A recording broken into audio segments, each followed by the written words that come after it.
and welcome back. I hope you're all doing okay. Oh my gosh, we reached 3,000. Unbelievable. Thank you so very much. So I'm going to jump straight in. We're using, this is from the advent calendar. It says FROASTED. I didn't even know that was a word. I'm wondering if they've accidentally put the A in there.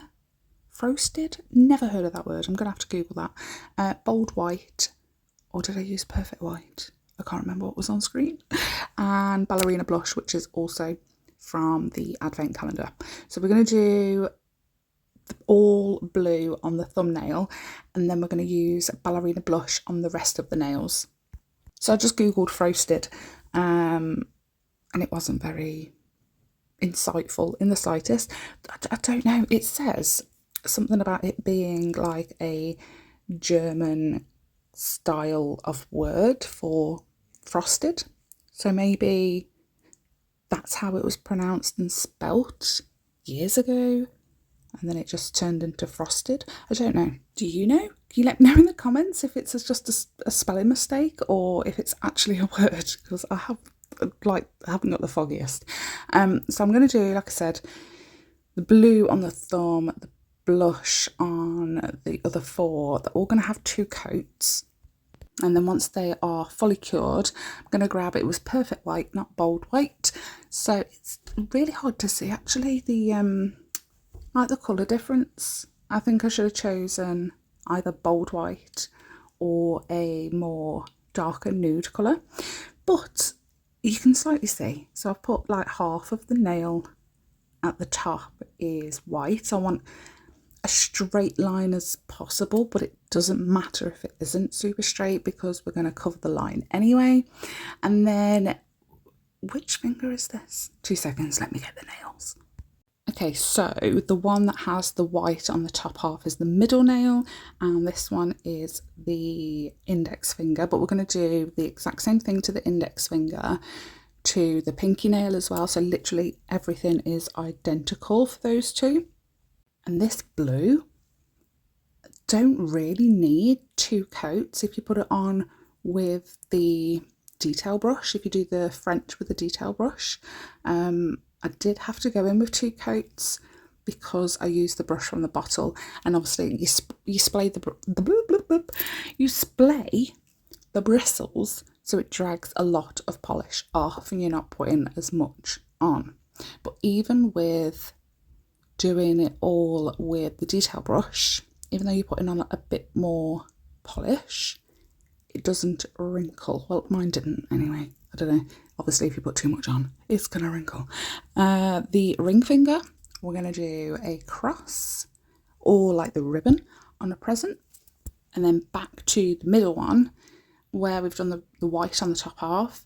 We're going to go over the joining line between the white and the nude and do a nice thick-ish blue line. I'm trying to keep the lines, so for this middle line and the present line on the ring finger, I wanted to keep them the same thickness. But I think I did the ring finger lines a bit too thick, but it's okay. So they're all going to have a matte top coat after this because I want to do some like isolated chrome. Fluffed it up straight away, so don't make my mistake. So your matte top coat, you cure, you wipe off the inhibition layer because there is still always an inhibition layer with a matte top coat. Then you want to buff the entire surface of the nail and wipe again. Then you want to go ahead and put a no wipe top coat on where you want the chrome to stick to. Cure it. I always fully cure. Then I wipe over to remove the sticky inhibition layer. There's no sticky inhibition layer, sorry, just the inhibition layer on the no wipe top coat. Then I'm going to apply the chrome. So that's what you should do, but I didn't buff the nail. I just matte top coated and went straight to town. I was watching crime stories and I just got a bit carried away, as you do. I proper get sucked in. Like I can literally, sometimes I've been recording and I come to edit and I'm like, why am I doing anything? I'm just sitting there with the nail, holding the nail. And I must be just like staring at the screen or something, staring at the TV or the iPad, whatever I'm watching the crime stories on.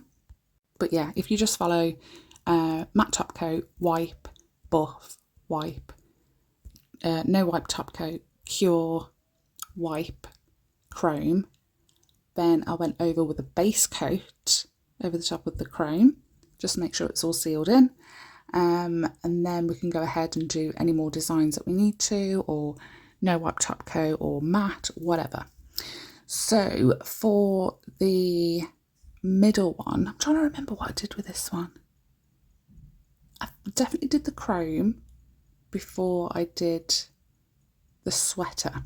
So I think I did the chrome, I base coated,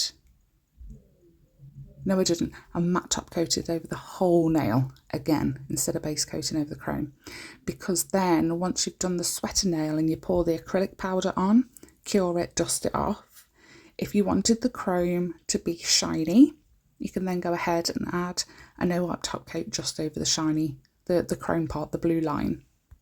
And like everywhere else, it's already matted, so it's absolutely fine and you're good to go. So for the acrylic powder that I'm using, I mixed up a little bit. Don't know whether I've used it on camera before or not, but it's clear acrylic powder mixed with a little bit of gold dust and pink oyster, both from Sparkle Supplies, and it's literally like 1 scoop of glitter to 4 scoops of clear acrylic powder.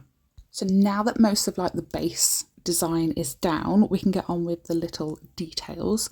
So for the thumb, we're going to do the standard snowflake that I always do, but I do change this up a little bit, and I will explain when I show you the next snowflake. That's if I don't even know if I show you the next snowflake, but I will explain.